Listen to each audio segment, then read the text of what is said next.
நிறைய பேருக்கு தெரியாதுன்னு நினைக்கிறேன். இந்த காலத்தில் பேர் வந்து பிக்காஸு.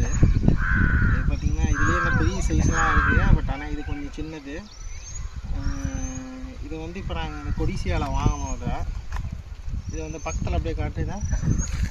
இது வந்து பார்த்திங்கன்னா ஒரு பக்கம் இந்த மாதிரி பட்டையாகவும் ஒரு பக்கம் இந்த மாதிரி கூறாகவும் இருக்கும். இது டாடா கம்பெனி. இது வந்து விலை 350 ரூபாய் ஆகுது. இது அப்புறம் இதுக்காக தனி இந்த மாதிரி பிடி தனி, இந்த இது தனி. இதுக்கு பிடி வந்து பிடி மட்டுமே 500, 3.5 அடி பிடி.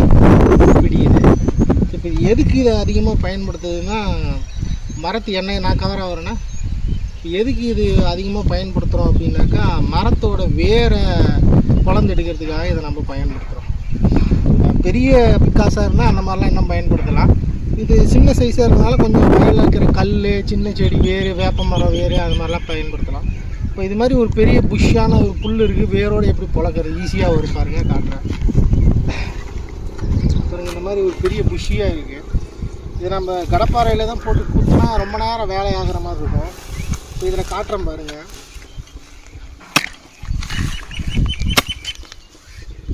போட்டு இப்படி லேசாக நிம்பனா போதும், வந்துருச்சு.